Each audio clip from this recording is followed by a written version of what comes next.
Well, g'day, curd nerds. Welcome to another episode of Ask the Cheeseman, where I answer all of your cheesy questions about cheese making at home. And we'll just wait for a few people to turn up and see if the stream's actually working all right. It says it is, which is good. And we'll wait for the moderator to turn up as well, who's running a little bit late this morning. So we'll see what happens. Oh, Cap, how are you? We've got Leslie. Oh, mozzarella on the stove right now. That's fantastic.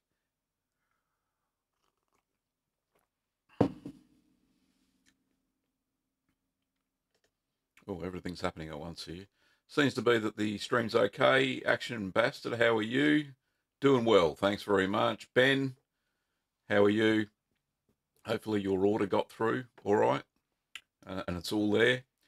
Got a few more coming. Oh, Jonathan, got your book on Kindle. Very informative and well written. Thanks, mate. I actually just did a very minor revision, but only in PDF. I'll release it to Kindle sometime today. Harvey, 11 o'clock. 11 o'clock at night, I dare say. John, oh, fixed your live notices when fantastic. Oh, Kim's there, fantastic. Cheese, right on, yeah, definitely. Scoochie and Boo, hi again. Is it? Yep, I'll answer questions in a second. Joy, happy to see you again. Lovely to see you on the chat again. The Rabbit Slayer, how are you? And something in Thai by the looks of it, which I can't understand. Sorry about that. English only. Single lingual. I don't know what that is. Not multilingual. Okay. So, let's start the show, shall we? Well, g'day, curd nerds. G'day, curd nerds. Well, g'day, curd nerds. Well, g'day, curd nerds. Well, g'day, curd nerds. Well, g'day, curd nerds.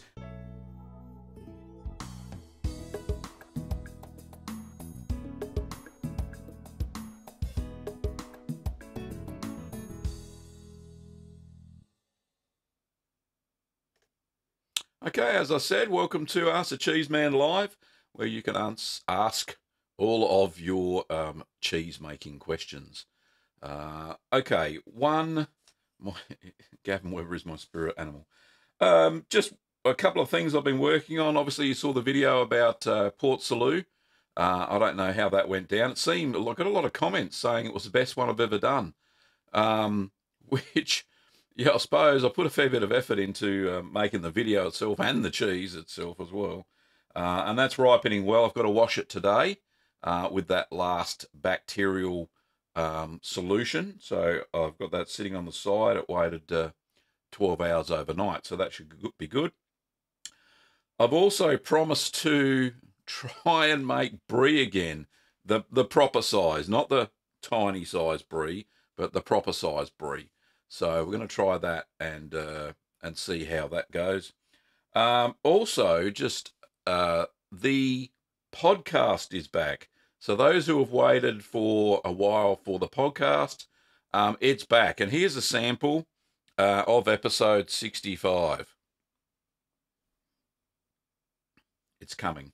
You're listening to Little Green Cheese, episode 65. And the lips aren't even moving. Oh, they are now.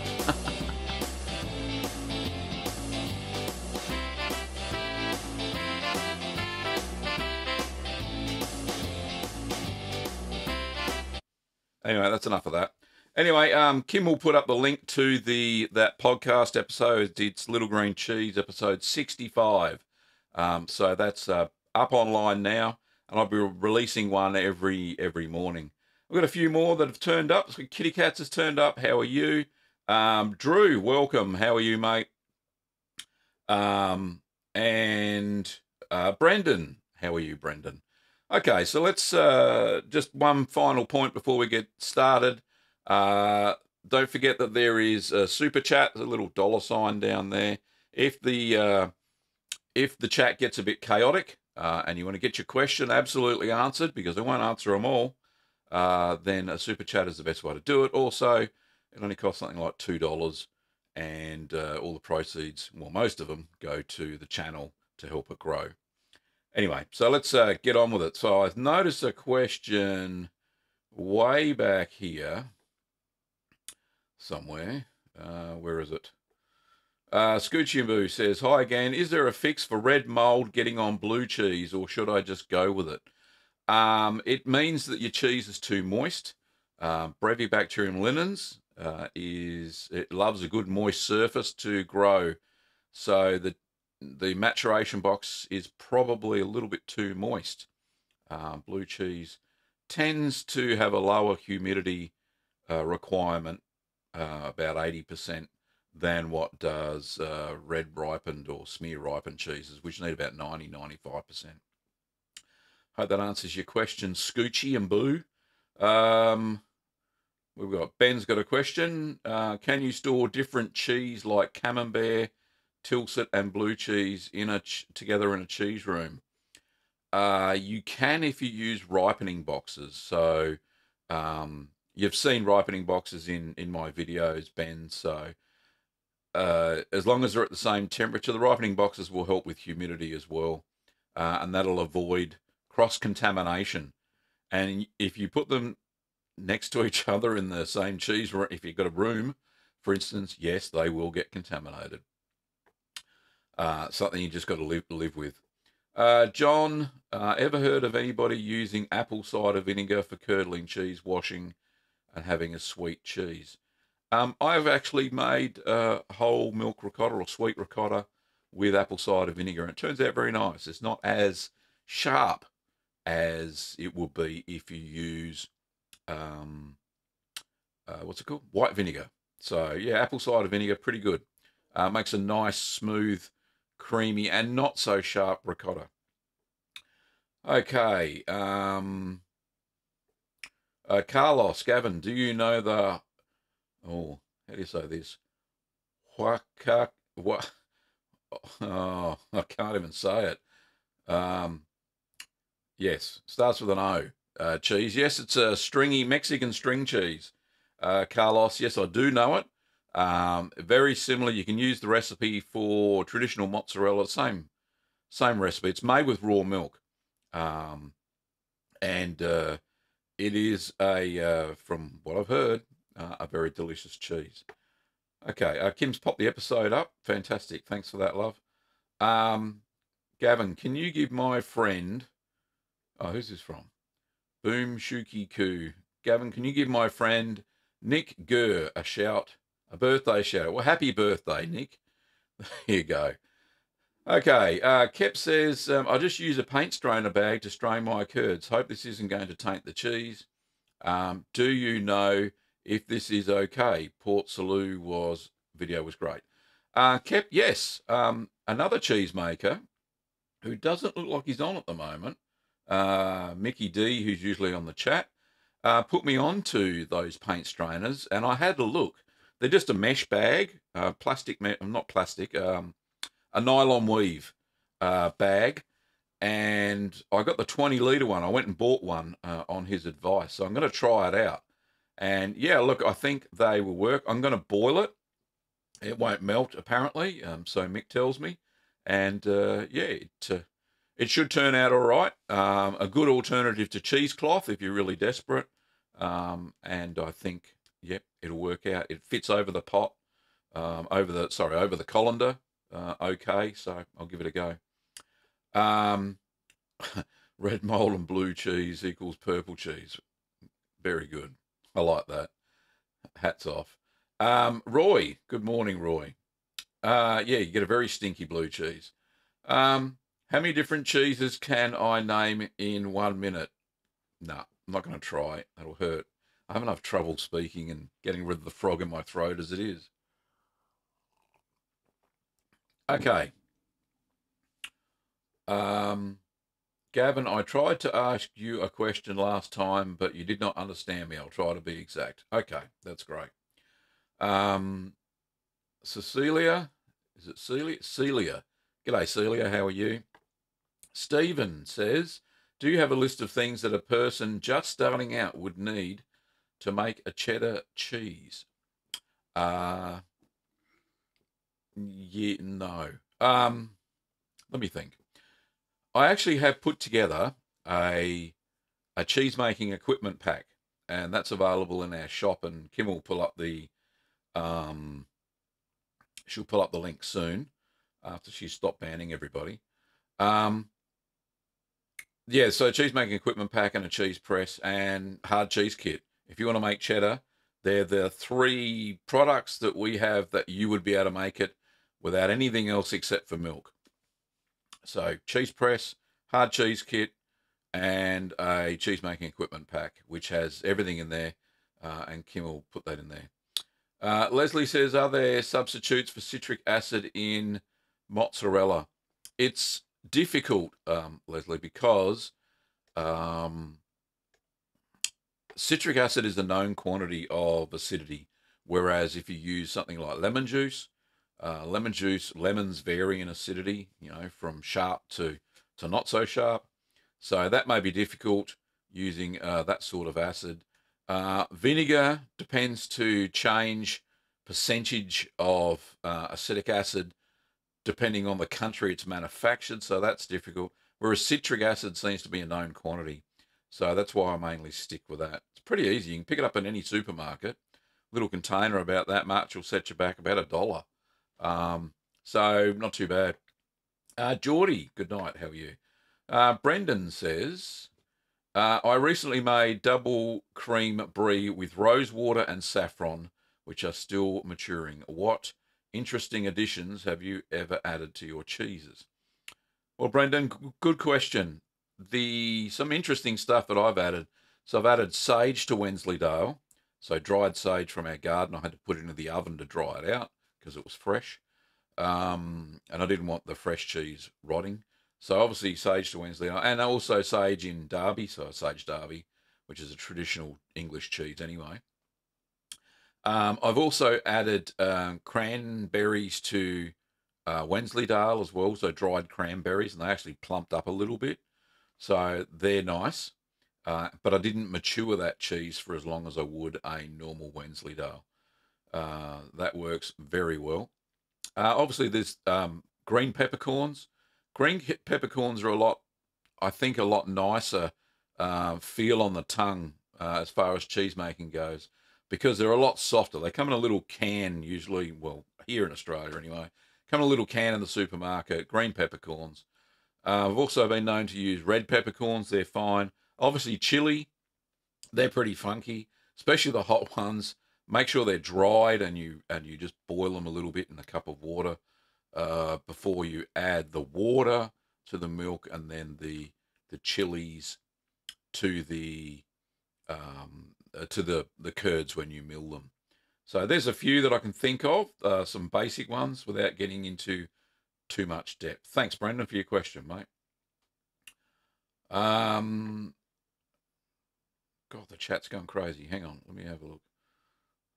I've missed about 5. Everton says, hello, Gavin. What's the difference in using or not the mesophilic for queso fresco? It just it depends on the milk you use. I use the mesophilic culture when I make a queso fresco, which is a pressed white cheese, because it helps with acidification. I don't really add too much. It's a aromatic mesophilic, if I remember rightly. And what that does, it tends to help the rennet set when using pasteurized milk, and it does impart a little bit of flavour. Even though it's a fresh cheese, you can eat it after the 6 hours of pressing. Get my tongue engaged.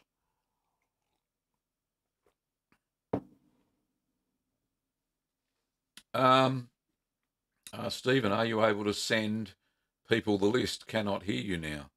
Oh, refresh your page, mate. Okay. Jonathan, in your book you say vegetable rennet contains the same enzyme chimerism as animal rennet. Is it then fair to say that animal rennet has no advantage over vegetable? They work the same. Yes, they do. They do work the same. Some traditional cheesemakers say that animal rennet is better flavour profile and has the least amount of chance of making a harder cheese bitter.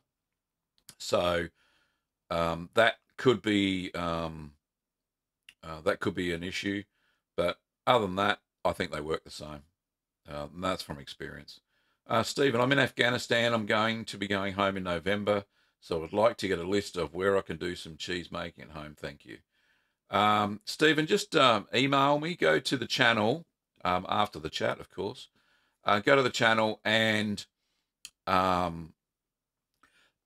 sorry. Go to the channel and go to the About tab, and you'll find my email address. And send me an email so I can reply back to you, and I'll send you a list. Leslie says, I strain honey through paint strainers. Yeah, they work. There you go. We've got a bit of a chitty chat going on there. I'll let you guys go for it. Brendan, when I press hard cheese, sometimes the cheesecloth sticks to the cheese when I peel it off, and it rips off bits of the cheese. Is there anything that you can suggest? Yes. So make sure your cheesecloth is moist. That's the first one. So not soaking wet, just moist. And give the cheesecloth a little bit of a spray with vinegar. Okay, so white vinegar in a spray bottle, just a fine spritz. Because what happens is there's a pH imbalance when you put the curds in, and they tend to draw themselves into the cheesecloth. So a little bit of a spritz with white vinegar, Brendan, and you'll find that that stops and it peels off perfectly, no problems at all. And it also helps develop the rind a little bit. Just a little, not too much, just a little bit. Just to get some acidity into the cheesecloth. Okay, Scoochie and Boo, do we ship to Canada? Yes, we do. We ship to Canada. We ship everywhere, except a few countries which are banned for reasons customs will not tell me. Okay, Brett, I passed my GED test, so I have a diploma and moving on to college as well. Cheeseman, love the vids, keep them coming. I had a 4-year aged cheddar from Wisconsin and ate half a pound in one sitting. That's a sterling effort. Well done. Congratulations on passing your exam. Leslie, I put 5% vinegar in milk for mozzarella, so I hope that'll work. So do I. Fingers crossed. Look, with a lot of cheese making, it's just a test. So you never know. All right. Did I get to the bottom? Oh, I missed one. Kep, thank you very much for the super chat, mate. Appreciate it. You didn't put a comment in there, though. But that's okay. Yes, the hard cheese kits will be in stock next week. Where are we up to? I've missed some here. MJ UK, have you heard of cheese ice cream? No, I haven't. I'll have to do some research on that. Cheese ice cream. Sounds funky. Especially if it was a blue cheese ice cream. Ooh, nasty. Kat, what is the difference between brining and cleaning the mold off the cheese recipe? Do you add more vinegar for cleaning the cheese? If you're just cleaning, look, it depends on what type of cheese. So if it's if you're trying to clean off mold that's not supposed to be there, then yeah, I'd use 3 tablespoons of vinegar and 1 teaspoon of salt, and dissolve the salt in that, and then wipe the cheese over with that. Wouldn't do it too often because it'll increase the acidity of the cheese, but it will get rid of all your mold if you've got stray molds living on there, Kep, that shouldn't be there. However, if it's a wash to encourage rind development, totally different. Don't put any vinegar in that. Just do half a cup of water that's been boiled and cooled down again, and 1 teaspoon of salt, and make that dissolved, and then just wash the rind all over, and that prevents mold buildup before the fact. So it's a preventative measure. Okay, Rabbit Slayer, what cheese would you recommend using? Dried strawberries or cranberries? Look more towards the softer ones, so something like queso fresco. You could also, like I said, Wensleydale's a nice alternative. There's a lot of Wensleydale's on the market in the UK, not so much here in Australia, that have dried fruit and apricots and all sorts of stuff in them. So that's always a good one. It takes a while to make, though, unfortunately, Wensleydale. Okay, Cameron says, my mozzarella turned out great, but the curds wouldn't stick together after draining so that I could stretch. The milk was non-homogenized, not ultra pasteurized. Where did I go wrong? Very difficult to diagnose. If it turned out great, but the curds wouldn't stick together after draining. No, don't know. I'd have to look. I have to check you out, check the process, look at some photos to do a proper diagnosis, unfortunately.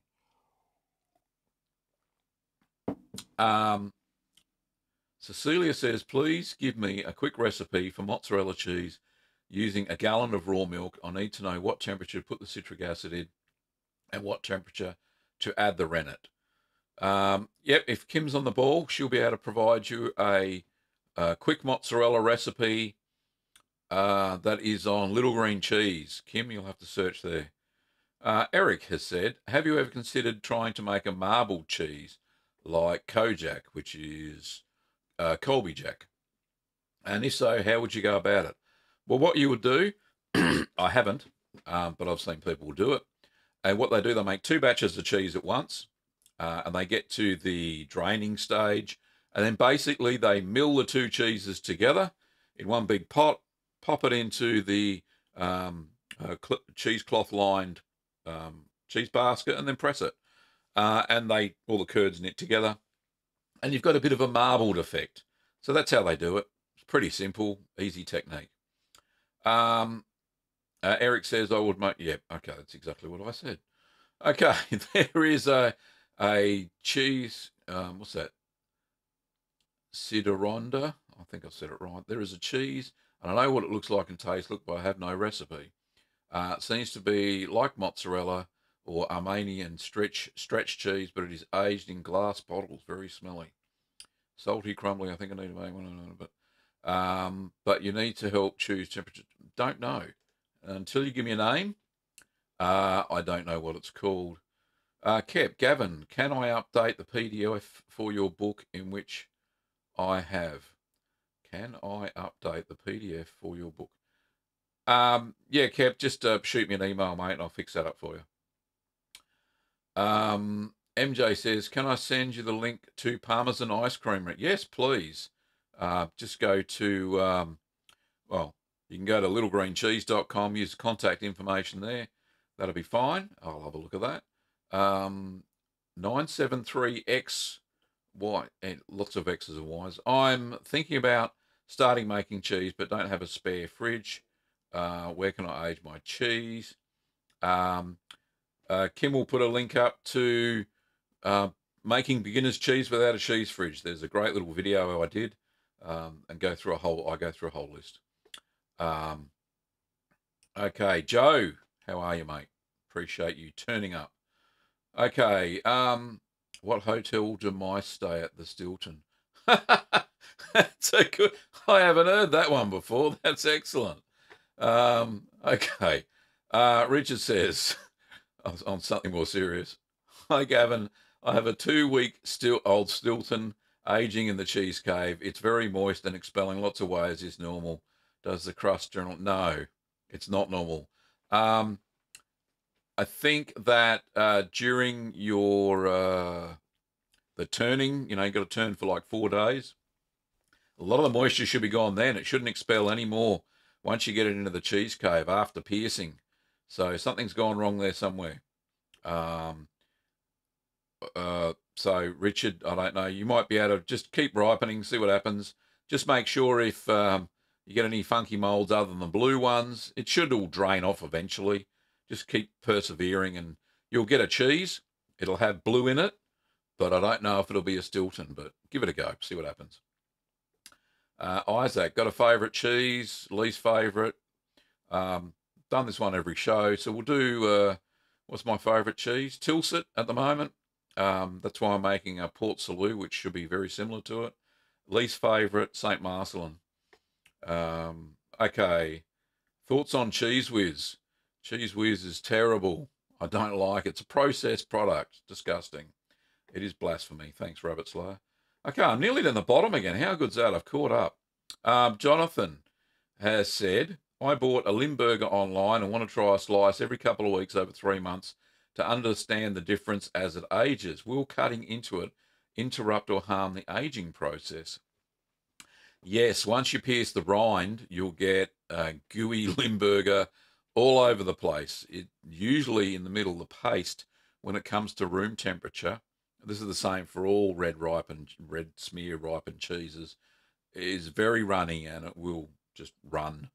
So you'll have a hard time putting the genie back in the bottle. So that's what you'll happen with Limburger. So you may need to buy, unless it's already cut. If it's already cut, then wrap it up in cling wrap and put it into a cold place in a plastic box with a sealed lid, because it stinks, and your whole fridge will smell like Limburger. Okay, Kim, well done. Thanks for that, love. Everybody's saying thank you. Make the sign. The sign. No, you got me there. John said Cheese Whiz is leftover cheese, all reground, mixed up, then gelatin added, anti-constipation goo for old folks' home diet. Okay, makes sense, thanks. Yep, okay, yeah, true. Provel is processed, but we love it on pizza here in St. Louis. Provel. No, I haven't heard of it. Sounds very interesting. Anyway, can we meet your animals sometime? You have on, if you go to the Edam taste test, I dare say, that my animals, I don't put them in the room with me whilst we're filming, because they like to look out the open window, which is just over here, the window, and they bark at everybody that goes past, so it wouldn't be very entertaining. Anyway, but yeah, one day I'll bring them up and pop them on my lap and say hello to everybody. Unless Kim wants to bring them down now and bring them out again. It's up to you, darling.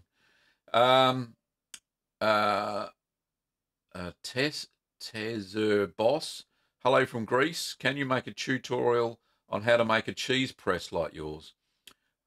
If you go to littlegreencheese.com, and you can see the address there on the screen, and search for cheese presses, there is a whole list in one blog post on homemade cheese presses. Unfortunately, I can't make a tutorial for the one I make because it's manufactured by a company, and I don't think they'd like me giving away their secrets. So I would not be able to do that one. A simple Dutch press, maybe. See how we go. Andrew said, I've never made cheese before and I want to make one. What's the best choice for someone who knows only what he's seen on my channel? Try paneer. A good, quick cheese, very simple to make. All you need is milk, lemon juice, and yogurt, and you'll have yourself some cheese. Add a little bit of salt to it because there's no salt, it's pretty bland. Add a bit of salt to it at the end, and yeah, you'll have a nice fresh cheese. Very simple, no cheese fridge. Favorite cheese, all cheese. Yes, it is. For me too. Richard, thought on Kraft singles. Oh, they're disgusting. I do not like them. And I'm not a fan of Velveeta either. No, I'm not, because we don't have it actually over here in Australia. I think they might have banned it. It's that bad. So you can't find it. However, you still do get that Kraft cheese in a box in silver foil. So if that's the same stuff, then no. I grew up on it, unfortunately, when I was a kid. Funny thing that, seeing I lived on a dairy farm. Very weird. Anyway, Ike Art Film says, hey, it's the guy with the failed Havarti. Ended up tossing it out today. It smelt terrible and the mold come back. Any idea how it got infected? It was 2 weeks into ripening. Sanitization is usually the place where people have the most trouble. I've noticed of late people have been sending me photographs, and the cheese looks great, but there's 4 or 5 black dots on the cheese, right? And I go, they look curiously like fingerprints. So when you handle your cheese, this is where it gets infected the most. You might have sanitized your pots and all that sort of stuff, but these things, when you're touching your cheese, make sure you wash them with warm soapy water or hot soapy water, and make sure you spray them with vinegar.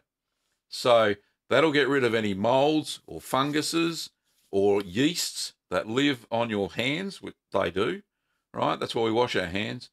Wash your hands before you handle your cheese. Most of the time, I would say 90% of any infections that I get on my cheese is because I was stupid and didn't spray my hands with vinegar before I touched it. Okay. Or you can use gloves if you really want to use rubber gloves. Hands are perfect as long as you clean them. And maybe take your ring off because bacteria do live under rings. Okay. Rabbit Slayer says Provel is a mix of provolone, Swiss, and mozzarella. Sounds very nice.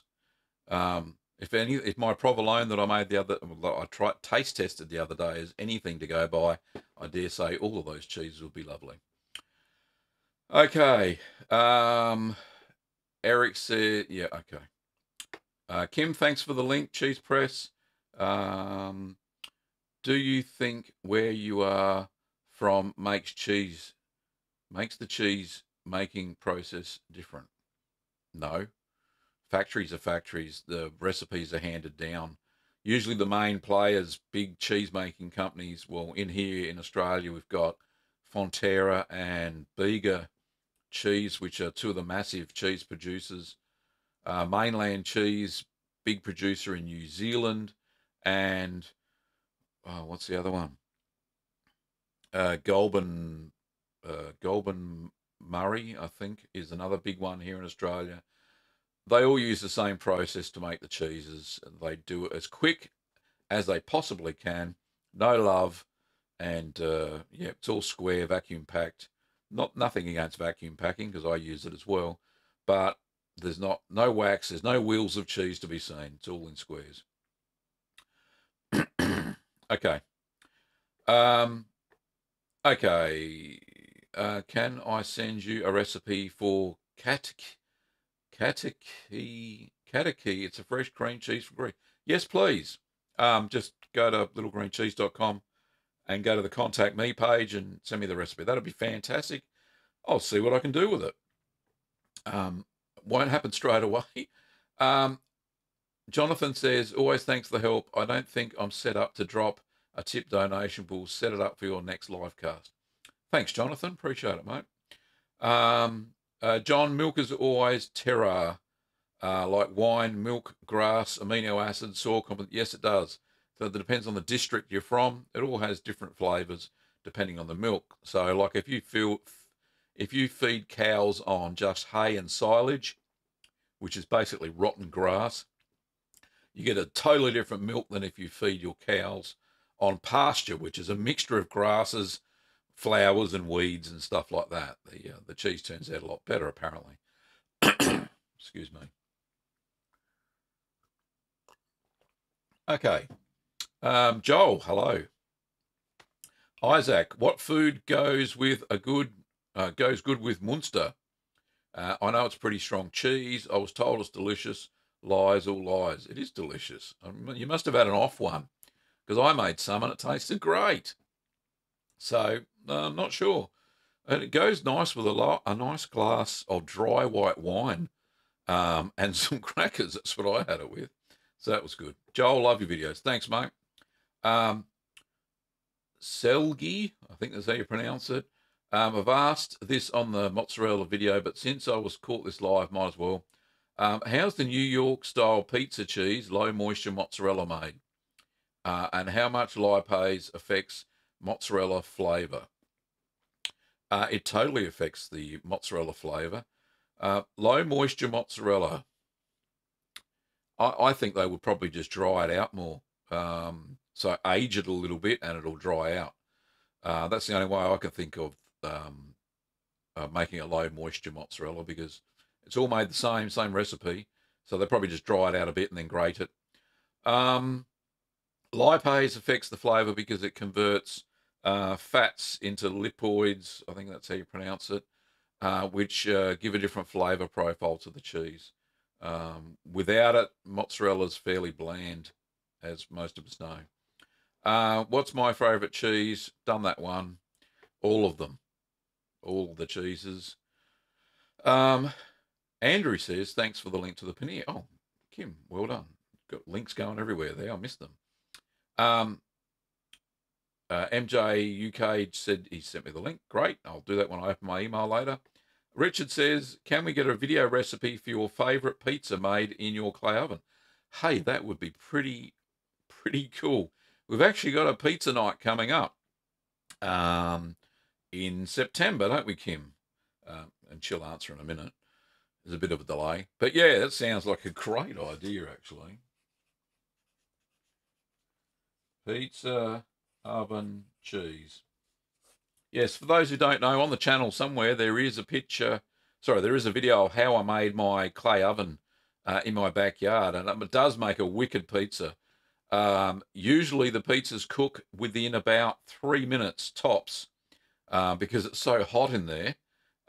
It just scorches the top of the pizza, locks in all the flavors, melts the cheese. Delicious. Never had a pizza like it anywhere else, and it is just amazing. Anyway, so great idea, Richard. Thanks, mate. Frederico says, have you thought about making different dairy items besides cheese? Well, I've given yogurt a go. Butter is fairly simple. I probably could make that. It's not that hard. No, I really stick to cheese because this is the cheese channel. But yeah, if you've got some suggestions, yeah, just pop them in the chat. That would be pretty cool. Okay, Eric says, American Munster and French Munster, quite different. Yes, they are. Totally different. American Munster is basically a washed curd cheese that's had a natto put on the outside. So it's not a red ripened cheese at all. So it's a bit of a cheats cheese. French Munster is totally different. It's a red smeared cheese, very smelly, tastes amazing. I've made it myself. Roy has said, g'day, Gavin. G'day, Roy. How are you, mate? Made your mini camembert, came out great. Just done them again, and they're quite clammy, slimy. Any suggestions? Yeah, a bit of a problem with draining, I reckon. Draining, I just keep draining it until they are just, well, not touch dry. You've got to salt them. They've got to be a little bit moist when you salt them. Maybe a little bit more salt, Roy. So try that on the outsides again. That'll draw out the moisture. You'll get a bit of salt coming out of the camembert in the first week in the ripening box. So just make sure when you're turning them daily that you also wipe out all of the moisture that's in your ripening box as well.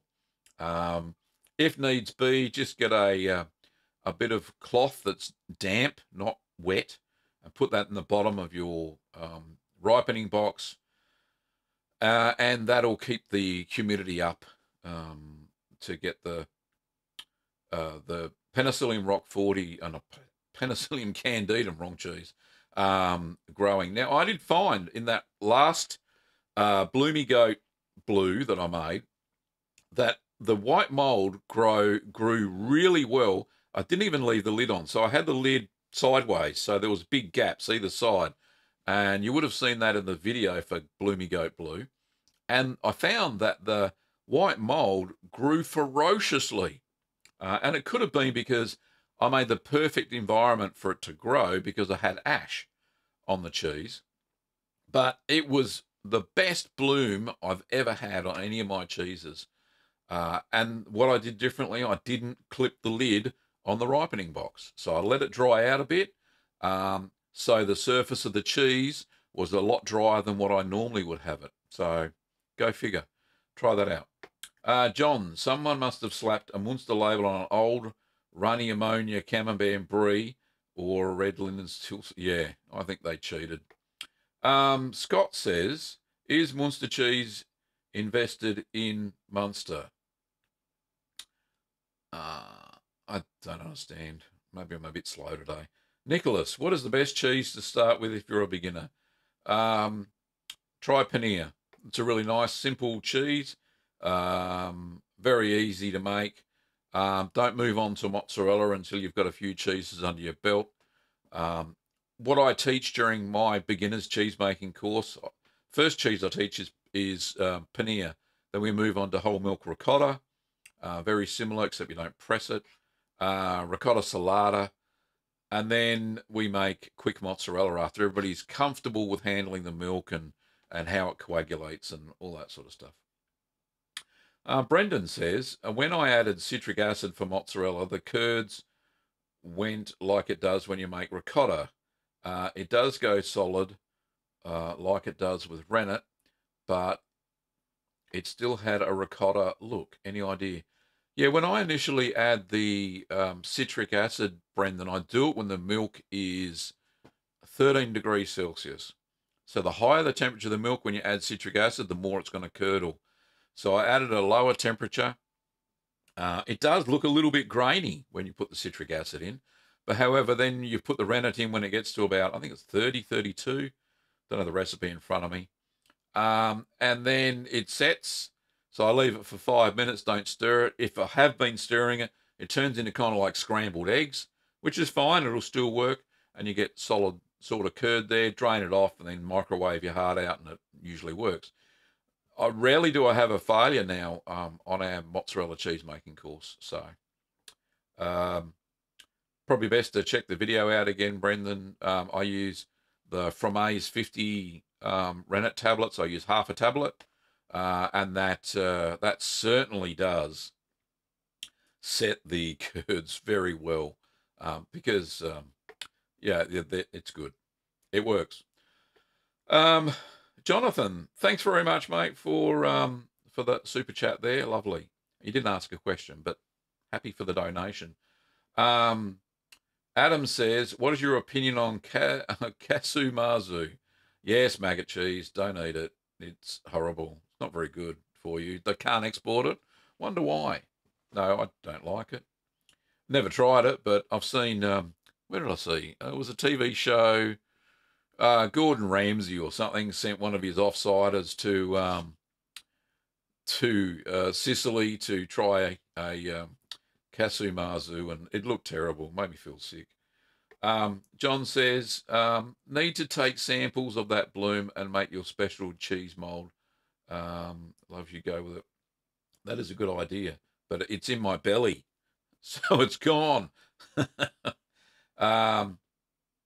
Yes, was Munster cheese invented in Munster in France? Yes, it was. It was invented in the abbey there. So, Rabbit Slayer, what are the effects of using older milk? Depends if it's pasteurized or raw milk. Raw milk past about 3 days you shouldn't use for cheese making because the natural bacteria have already started to acidify the cheese. So you're going to have a bit of an issue. With pasteurized milk, and non-homogenized, the older it gets, the harder the cream goes on the top, so the harder it is to make good cheese out of it. So fresh is always best, even if it's store-bought, pasteurized, non-homogenized. The closer you can get to the manufacture date, the processing date, the better off you're going to be. Older milk just gives you troubles. Don't use it if you can. Okay, MJ UK says, is it easy or hard to make reduced fat versions of cheese outside of a factory? It's easy depending on the type of cheese. So reduced fat cheeses are usually your fresh cheeses because you don't get a compressed amount of the curd protein and fats like you would if you were making a hard cheese. So 4 litres of, say, cream cheese, you get a lot of cheese, a lot of weight of cheese, and you only use a little bit, so it's reduced fat, okay? The same amount of 4 litres in a Parmesan would make a Parmesan about that thick, all right? So you've got the fat compressed into a bigger area, so it's denser, and it's higher in fat content. That's how you make at-home reduced fat cheese. Make fresh cheese for low fat, harder cheeses, higher fat content. Okay. So that's how you can figure that out. Okay. John says the Alsatian Mountains, Munster, France. Yes, German immigrants migrated and made German, American Munster. Okay, Jonathan, final question. Obvious health implications aside, does using unpasteurized cheese which is available here in the US, provides superior taste profile. Yes. The answer to that is yes, because all of the natural flora, bacteria that lives in the milk is still present. As long as the milk is of the highest quality, they usually don't have any issues with it. And they do a lot of checks for raw milk cheeses and make sure that they're healthy for us to consume. So yes, they do have a lot more flavour. They are a lot more flavoursome, and hopefully I'm going to get my hands on some raw milk cheeses at the Mould Festival that Kim and I are going to on September 2nd in Melbourne here. There are a few raw cheese producers here in Australia, not many, because the standards to make it are very high. So we're going to check that out. Dustin, yeah, I saw that one with Gordon Ramsay. Yeah, that's the one. It's terrible. John, need to feed maggot cheese to the alone survivor crew. Yeah, that would be funny. Yeah, good. Okay, where else? John says unpasteurized milk cheese is full of enzymes. Yes, it is vastly different to dead pasteurized cheese. So is the taste. I grew up on raw milk, living on a dairy farm. That's all we ever drank, but it was fresh. It was the day it was milked, usually within the hour. If it went past about 2 days, we used to throw it out because we knew that it wasn't pasteurized and it could have collected all sorts of bad things, as in threw it out if we took it home back to the homestead. Jonathan says we can only get raw milk here in the States via co-op, which you have to live in the country to be a part of. Okay, always the best. Yep, thanks, Jonathan. Appreciate it, mate. Okay, Kim has been banning people. That's good. Please live stream from there if possible. We might do a really quick one, but what we're going to do, we're going to do a vlog. Because it's, I think it starts at 11 o'clock in the morning. If for Australia, it'd be great live streaming, but for the rest of the world, it'd be terrible. You'll be asleep. In Europe and the Americas anyway. Okay. What kind of rennet that I'm using? I'm using Renata. I'm using microbial rennet, which is been fermented from using some mushroom, a fungus, I can't remember, which produces the chymosin protein, enzyme, not protein, the chymosin enzyme, and it works perfectly. The brand is CHR Hansen. It's called Chimax Plus. It's 200 IMCU and it's in a liquid form. So that's the rennet I've been using lately. I really haven't strayed from that except maybe tablet rennet, which I've tried a few times with good success. But I prefer the liquid. It's more accurate. Okay. Yeah, Jonathan, having a conversation. Sorry, I won't interrupt. MJ UK, a vlog would be great. Yes. Yeah, and we'll put it together. Not with all those jump cuts and stuff that those youngsters do. So we'll go from there. Anyway, we've got 10 minutes to go on the show. So we've run out of questions. Unless anybody's got anything else, we might wrap it up. Unless anybody's got something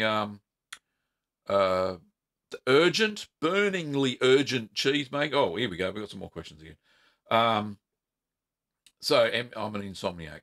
Well, all right, suppose you'll be able to watch it then. Rabbit Slayer, the cheese mites asked how the cheese got there and warmly debated the matter. The Orthodox said it came from the air. The heretics said it came from the platter. There's a joke coming, I can tell. Holly is coming for a visit. Is she? Oh, hang on. Wait a minute. Holly. Come on, quick.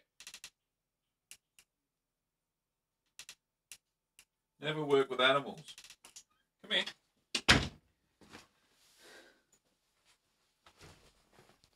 There we go. There's one of my cheese tasters. There's Holly the dog.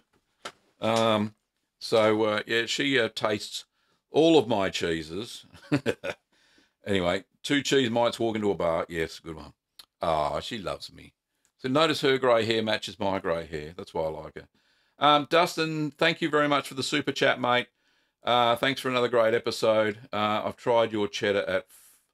Have you ever tried your cheddar cheese recipe at 4 weeks ever? My family loves that, Miles. Yeah, it will be great. Yes, she is gorgeous. You can see her eyes there somewhere. She's a rescue dog. We rescued her about, I think, 5, 6 years ago. And she's very healthy. So she's a lovely little dog. Loves cheese too. Don't give her too much because it gives the dogs, similar to me, the runs, which is different than what it normally would do. Okay, so where are we up to? Yeah, it's Holly, not Polly. Holly or Dolly. They're interchangeable. She doesn't seem to mind. Okay. Bloomy mole cheese. Yes. Wave, everybody. There you go. Anyway, Ben says, hey, Gavin, not sure if you've already mentioned this, but I'm indeed interested. Which area in Australia do you live? We live in Victoria, near Melbourne. It's a little town called, well, it's not a town, it's a city now, called Melton. I did it. I just came back. My mozzarella turned out really well. Well done, Leslie. Well done. Yes, there's my doggy. Have you ever had cheese mites in your cheese cave? No, I haven't. Never had them. So I don't know how to get rid of them. If I did, I'd use vinegar probably. That'd usually kill little buggers. Jonathan, rescues, yes, they are. Best dog ever. Using 5% vinegar is a viable alternative. Well done. So use a little bit of that. Cheese mites are a real thing. Yes, they are. There's a cheese in France called Mimolette, and it has these little pock marks on the outside. It's a very orange cheese. I think they add annatto. And there's these pock marks, and these little cheese mites eat into the cheese and give it this unique flavour. I don't quite know what. But yeah, I don't know how to get through quarantine here in Australia, but it'd be unusual to see Mimolette here. Thanks for rescuing. Yes, she loves me. Mr. Weber, how do you get a stretchy mozzarella? Always want. If you get a pH 5.2, then this value will stay the same after cutting the curd. Look, it actually takes a long time, H, to get down to lower the acidity down to 5.2. I think it took like 4 hours for after I cut the curd and drained it and kept it warm. It takes a while for the pH level to get down. You have to test it. I tested it with pH strips. You can use a pH meter to do that. Martin, what's my favourite type of cheese? All of them. Leslie, does annatto actually do anything besides colour? No, it just colours the... yeah, thanks, Holly. No, it just colours. No, it doesn't add any flavour, anything like that. It's just a colourant. It's to pretend to make the cheese look creamier and richer than what it is. Okay, Jonathan says, all right, Gavin and Polly. No, it's Holly. H, Holly. Signing off, thanks for your help and information. All right, you can get down now. Okay, prefer watch it. Look, adding annatto is optional. Anyway, so we will sign off now. Thanks for watching, everybody. I appreciate all of the time. Don't forget, if you've got time, one last request. If you want to support the channel, don't forget to support via Patreon, which is a monthly pledge or donation, and Kim will put the link in there somewhere. Also, if you want to do it on the chat here, there's always the super chat button. Where is it? Down there somewhere, the little dollar sign. You can always throw one my way. I've always greatly appreciated. Hit the like button on the like thing. That'd be cool. And share with your friends. Anybody who likes cheese making or likes cheese, send them the link. They'll love it. Probably won't sit through the whole show, but certainly some of your favourite cheese videos. Don't forget to share and share alike. They're always lovely. And don't forget, you can pop over. Like I said, the podcast is now going every week. We're going to attempt to do a weekly podcast episode. You can catch that at littlegreencheese.com. Check that out. Also, don't forget, if you want to buy supplies and stuff like that, pop over to littlegreenworkshops.com.au, and we ship very, very fast. Faster than anybody I know. Kim is the fastest cheese box packer I've ever seen, so that's pretty cool. Okay, all right, thanks everybody for watching. Really appreciate you turning up. Without you guys, there is no show, so thanks for turning up week on week and watching Ask the Cheeseman live. See you later, till next week. Bye-bye. Well, g'day, curd nerds. G'day, curd nerds. Well, g'day, curd nerds. Well, g'day, curd nerds. Well, g'day, curd nerds. Well, g'day, curd nerds.